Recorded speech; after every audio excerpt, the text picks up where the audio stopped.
যখনই আমাদের জীবনে আমাদের সম্পর্কে কোনো সমস্যা, কোনো বিপদ আসে, তখন বেশিরভাগ মানুষ সেই বিষয় নিয়ে দুঃখী হয়ে পড়েন। আর কিছু মানুষ এমনও থাকেন যারা শেষ পর্যন্ত তার সমাধান করেন, বিপদকে পরাজিত করেন, সম্পর্কগুলিকে আবার জুড়ে দেন। যদি আপনি সুখের খোঁজ করেন তাহলে আপনি সুখ অবশ্যই পাবেন, প্রসন্নতা অবশ্যই পাবেন। যদি আপনি দুঃখ খোঁজেন তাহলে দুঃখ অবশ্যই পাবেন। এবার আপনি কি খুঁজতে চান সেই চয়ন আপনারই। নমস্কার শ্রোতা বন্ধুরা, বং কোর্স ডায়েরি চ্যানেলে আপনাদের সকলকে স্বাগত জানাই। আজকের এই ভিডিওটি থেকে আপনি ভগবান শ্রীকৃষ্ণের মূল্যবান কিছু উপদেশ জানতে পারবেন।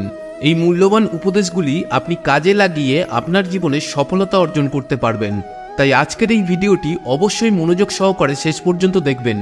আর এই ভিডিওটি দ্বারা আপনি যদি উপকৃত হন তাহলে অবশ্যই একটি লাইক করবেন এবং প্রিয়জনদের সাথে শেয়ার করবেন যাতে তারাও ভিডিওটি দেখে উপকৃত হয়। এবং আপনারা যারা এই চ্যানেলে নতুন তারা অবশ্যই চ্যানেলটি সাবস্ক্রাইব করবেন এবং বেল বাটনে প্রেস করবেন এরকম আরও অনেক ভিডিওর নোটিফিকেশান পেতে। আর কমেন্টে লিখতে ভুলবেন না জয় শ্রীকৃষ্ণ। এবার আসুন ভিডিওটি শুরু করা যাক। জীবনে ক্ষমা চাওয়া তাও কিছুটা সহজ, ক্ষমা করতে পারা অত্যন্ত কঠিন। ক্ষমা 2 অক্ষরের এই শব্দ হতে পারে, কিন্তু অত্যন্ত বড় এই শব্দ, অত্যন্ত গুরুত্বপূর্ণ এই শব্দ। কখনো কখনো অন্য কাউকে ক্ষমা করে দেওয়া তাও কিছুটা সহজ কাজ, কিন্তু নিজেকে ক্ষমা করতে পারা অত্যন্ত কঠিন হয়ে দাঁড়ায়। অতীতে যদি আমাদের এমন কোনো ভুল হয় যে কারণে আমরা নিজেকে ক্ষমা করতে পারি না, অনেক সময় এমন কিছু ভুল করে বসি যে বিষয় শুধু আমরাই জানি, কিন্তু আমরা নিজেকে ক্ষমাই করতে পারি না। আর আমাদের বিকাশ সেখানেই স্তব্ধ হয়ে যায়। কারণ যদি আপনি ক্ষমা করতে না শেখেন, নিজেকে ক্ষমা যদি না করতে পারেন, তাহলে তা আপনার জীবনের সবথেকে বড় বাধা হয়ে দাঁড়াবে। সেই জন্য জীবনে অবশ্যই শিখুন যে কিভাবে নিজেকে ক্ষমা করতে হয়, আর শিখুন যে আগের করা ভুল আবার কি করে না করা যেতে পারে। এই মন হালকা হবে আর প্রসন্ন হয়ে বলবে, রাধা রাধা। আজ আমি আপনাকে একটা ছোট্ট কাহিনী শোনাব। একবার আমি, রাধা আর দাদা, আমরা 3 জনে মিলে লুকিয়ে একটা উপবনে গেলাম আম পেড়ে খেতে। অনেক পরিশ্রম করে আমরা ওখানে পৌঁছলাম আর আমরা আশ্চর্যচকিত হয়ে গেলাম এটা দেখে যে এবার তো আম পাকেইনি। এবার দাদা কি করলেন, একটা আম পাড়লেন আর সেটা চাখলেন, আর উনি নিরাশ হয়ে পড়লেন। উনি বললেন যে এটা তো খুবই টক। তারপর রাধা একটা আম পাড়ল আর সেটা চেখে দেখল, আর রাধা উৎসাহিত হয়ে পড়ল। আমি রাধাকে জিজ্ঞেস করলাম, কি হয়েছে, তুমি এত উৎসাহিত কেন? তখন রাধা বলল যে এবার এত বেশি টক আম হয়েছে যে এগুলো দিয়ে আমরা আচার বানাবো। তাহলে দাদা ওখান থেকে বেরিয়ে গেলেন নিরাশ হয়ে এবং খালি হাতে। রাধাও ওখান থেকে বেরিয়ে গেল কিন্তু উৎসাহিত হয়ে, আর অনেকগুলো কাঁচা আম সাথে নিয়ে। এর থেকে আমরা কি শিক্ষা পেতে পারি? যে প্রত্যেকটা স্থানে এমন কিছু রয়েছে যেখান থেকে আমরা কিছু একটা শিক্ষা লাভ করতে পারি, যা আমাদেরকে বিকাশের পথে নিয়ে যেতে পারে। এই শিক্ষা প্রত্যেক স্থানে আছে। সবকিছু আমাদের দৃষ্টিভঙ্গির উপর নির্ভর করছে। যখনই আমাদের জীবনে আমাদের সম্পর্কে কোনো সমস্যা, কোনো বিপদ আসে, তখন বেশিরভাগ মানুষ সেই বিষয় নিয়ে দুঃখী হয়ে পড়েন। আর কিছু মানুষ এমনও থাকেন যারা শেষ পর্যন্ত তার সমাধান করেন, বিপদকে পরাজিত করেন, সম্পর্কগুলিকে আবার জুড়ে দেন। যদি আপনি সুখের খোঁজ করেন তাহলে আপনি সুখ অবশ্যই পাবেন, প্রসন্নতা অবশ্যই পাবেন। যদি আপনি দুঃখ খোঁজেন তাহলে দুঃখ অবশ্যই পাবেন। এবার আপনি কি খুঁজতে চান সেই চয়ন আপনারই। আসুন আর আমার সাথে ভালোবেসে বলুন, রাধা রাধা। মুঠো হাতের শক্তি বেশি, মুঠো খুললেই তা দুর্বল। তা এমন কি থাকা উচিত এই বন্ধ মুঠোয় যা লাখের সমান? মানসিকতা এবং স্বপ্ন। মানুষ জন্মগ্রহণ করে, তার মানসিকতা সময়ের সাথে উন্নত হয়। মানসিকতা অনুযায়ী সে স্বপ্ন দেখে, আর সেই স্বপ্ন সার্থক করতে সে পরিশ্রম করতে থাকে। কিন্তু খুব গুরুত্বপূর্ণ একটা কথা আছে যা আপনার মনে রাখা উচিত। আপনার এই মানসিকতা, আপনার এই স্বপ্ন, তা যেন আপনার নিয়ন্ত্রণে থাকে। আপনার বন্ধ মুঠোয় যেন এর লাগাম থাকে, আপনি যেন এর প্রভু হন। যদি তা হয় তবেই আপনি লাভবান হবেন। যদি এরা আপনাকে নিয়ন্ত্রণ করতে থাকে, যদি আপনার মুঠো খুলে যায়, না পথ আপনার নিয়ন্ত্রণে থাকবে, না মানসিকতা থাকবে, না স্বপ্ন নিয়ন্ত্রণে থাকবে। আর যদি তাই হয় তাহলে আপনি আপনার ভবিষ্যৎ নষ্ট করে ফেলবেন। তাই নিয়ন্ত্রণ করতে শিখুন নিজের বিচার বুদ্ধি, নিজের মানসিকতা, নিজের স্বপ্নকে। নিজের এই স্বপ্ন পূরণ করুন আর আমার সাথে ভালোবেসে বলুন, রাধা রাধা। যত শক্তিশালী এই মন, তত শক্তিশালী এই শরীরও। এই যে আমাদের শরীর, এটা আসলে কি? এ হলো একটা রথের মতো। আর একটা রথ ততক্ষণ চলতে পারবে না যতক্ষণ না তাকে কোনো সারথি চালাবে। এই মন হলো শরীরের সারথি। এবার ভাবুন, যদি এই সারথি শক্তিহীন হয়, দুর্বল হয়, তাহলে এই রথের কি হবে?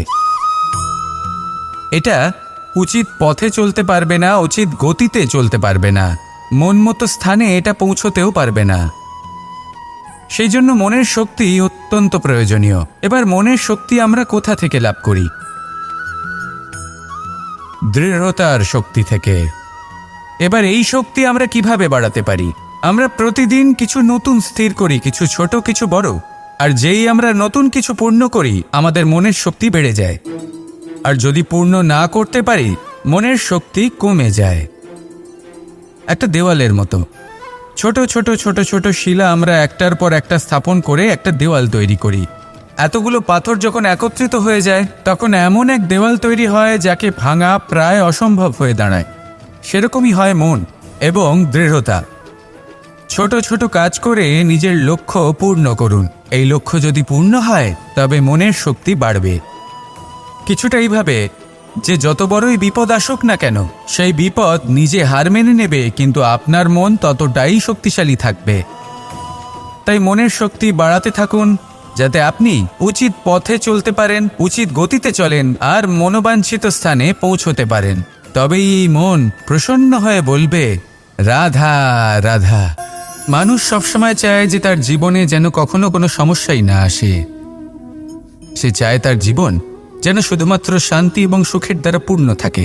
কিন্তু এই চাহিদা অনুচিত কিছু নয়। আমরা সবাই এটাই চাই যে জীবনে সুখ থাক, শান্তি থাক। কিন্তু এই কথা সবসময় মনে রাখবেন, যে সূর্য উদিত হন সংসারকে প্রকাশমান করেন, দুপুরবেলায় সংসারকে রৌদ্র প্রদান করেন, সন্ধেবেলায় তাকেও অস্ত যেতে হয়।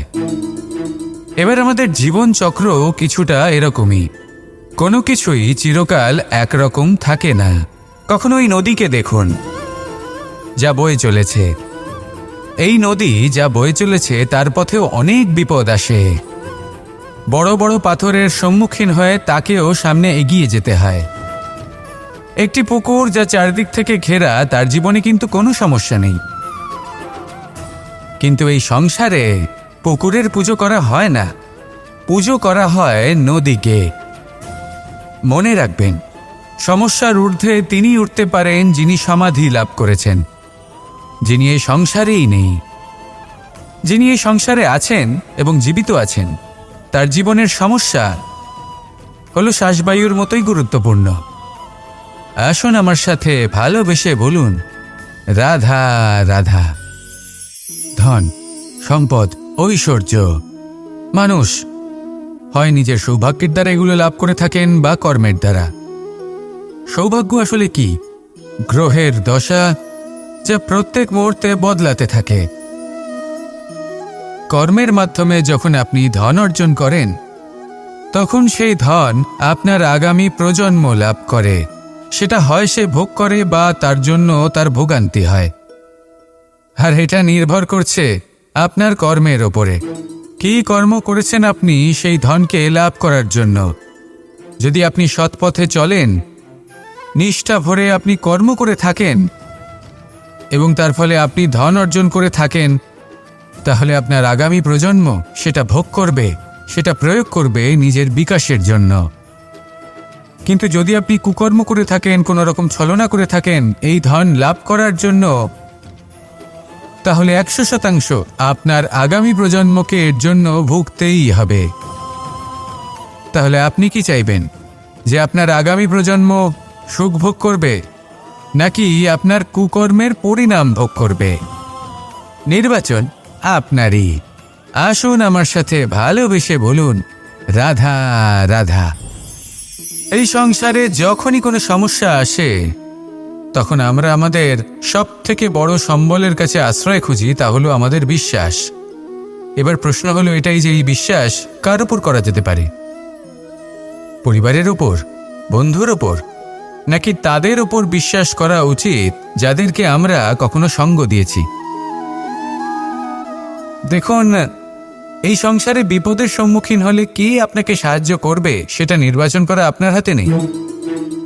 সেটা সেই সকল ব্যক্তির উপর নির্ভরশীল যে তারা আপনাকে সাহায্য করবে নাকি করবে না। অর্থাৎ যখনই কোনো বিপদ আসে, সর্বপ্রথম তার সম্মুখীন আমাদের নিজেকেই হতে হয়, আর তার জন্য প্রস্তুত থাকা প্রয়োজনীয়।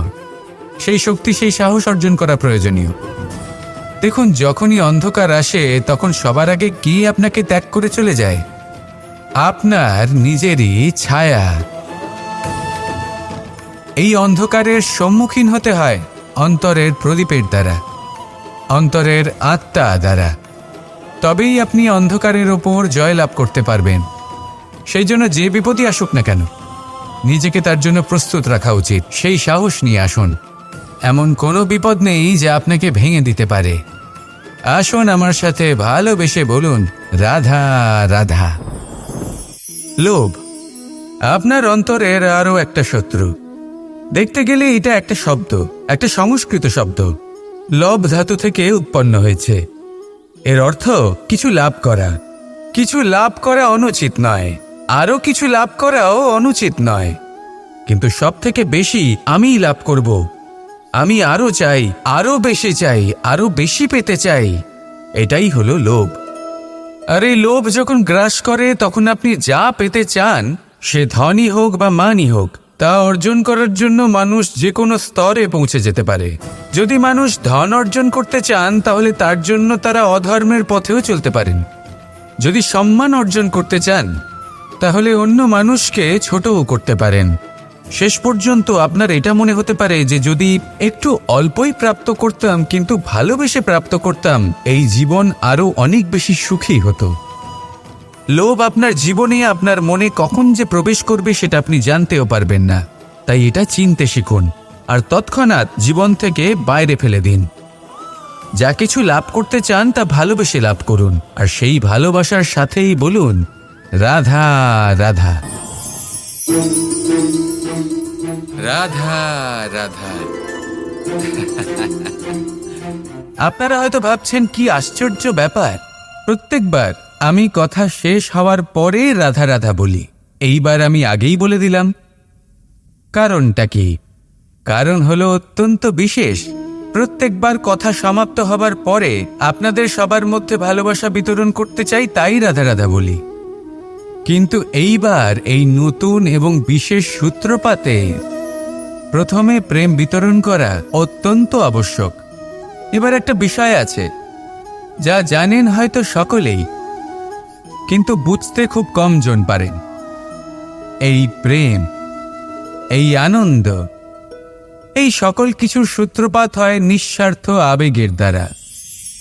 ঠিক যেমন একজন মাতাকেই দেখে নিন। যখনই একজন মাতা সন্তানকে জন্ম দেন তখন এই সংসার ভুলে যায় যে তার জন্য এটা একটা নতুন জন্ম। কারণ একজন নারী তখন একজন মাতৃরূপে নতুনভাবে জন্ম নেন। একজন নারী স্ত্রী ও গৃহবধূ রূপে কিছু অধিকার লাভ করে থাকেন, কিন্তু তিনি যখন মা হয়ে যান তখন তিনি শুধুই দান করতে শেখেন। নিজের সন্তানের জন্য কত কিছুই না করেন, তাকে বাৎসল্যের সাগরে ভাসিয়ে নিয়ে যায়। এই সংসারে রাজকুমার জন্ম নিতেই পারেন, তাকে রাম এবং লক্ষ্মণ কিন্তু মায়েরাই বানিয়ে তোলেন। একজন গোয়ালা জন্ম নেয়, তাকে দ্বারকাধীশ একজন মাই বানিয়ে তোলে। পিতা হলেন সেই পর্বত যার একটা অংশ হলো তার সন্তান, কিন্তু মা হলেন সেই শিল্পী যিনি একটা পাথরকে খোদাই করে এমন এক মূর্তি গড়ে তোলেন যাকে সকলে পূজনীয় মনে করেন। তাহলে স্মরণ করুন সেই সকল মুহূর্ত যেগুলি আপনি নিজের মাতার সাথে অতিবাহিত করেছেন। অনুভব করতে পারবেন যে কিভাবে এক মুহূর্তেই এই মন প্রফুল্ল হয়ে ওঠে। এবারের কারণ কি? এর কারণ হলো এই জীবনের আসল দ্বারই হলো মমতা।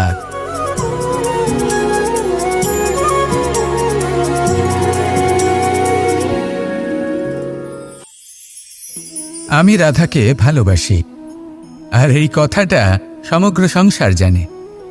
আর সময় অন্তরে লীলার দ্বারা, বিভিন্ন ঘটনা দ্বারা, কর্মের দ্বারা আমি নিজের এই ভালোবাসা রাধার সামনে প্রকাশ করি।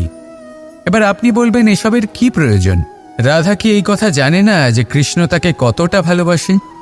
অবশ্যই জানে, কিন্তু এই যে ভালোবাসা, তা মনে রেখে দেওয়ার জন্য নয়, তা প্রকাশ করার জন্য। আর বারংবার এই ভালোবাসাকে প্রকাশ করা উচিত, উচিত সময় এবং উচিত সুযোগ দেখে। কিরকম? এবার যদি আপনি প্রেমীর সাথে কোনো উৎসবে থাকেন, তাহলে তার সাথে নৃত্য সঙ্গীত করুন। যদি ভিড়ের মাঝে থাকেন, তখন প্রেমীকে সম্মান করুন, একান্তে প্রসাধন করুন। দুঃখের সময় তার হাত ধরে থাকুন, সুখের সময় আলিঙ্গন করে রাখুন। এই প্রেম যত প্রকাশ করবেন, ততই এই প্রেমের বৃদ্ধি হবে। এই প্রেম আরও বেশি গভীর হবে, অটুট হবে। তাই এই প্রেমকে মনে নয়, আপনার জীবনে স্থান দিন। মন খুলে প্রকাশ করুন, আর আমার সাথে ভালোবেসে বলুন, রাধা রাধা। আমার কাছে যশোদা মা যেমন, আমার কাছে দেবকী মা যেমন, আমার কাছে ঠিক তেমনই হলেন গোমাতা। এবার ভেবে দেখার বিষয় হলো এটা, যে এই সংসারে অসংখ্য প্রাণী আছে। একজন গাইকে একজন মায়ের মর্যাদা কেন দেওয়া হয়? তাহলে এর অনেকগুলো কারণ আছে। এই গাই অর্থাৎ গোমাতা, এনারা হলেন অত্যন্ত শান্ত, শান্তিপ্রিয়, কখনো কারোর কোনো ক্ষতি করতেই পারেন না। গোমাতা যে দুধ নিজের বাছুরকে পান করান, সেই দুধই আমাদেরও দেন।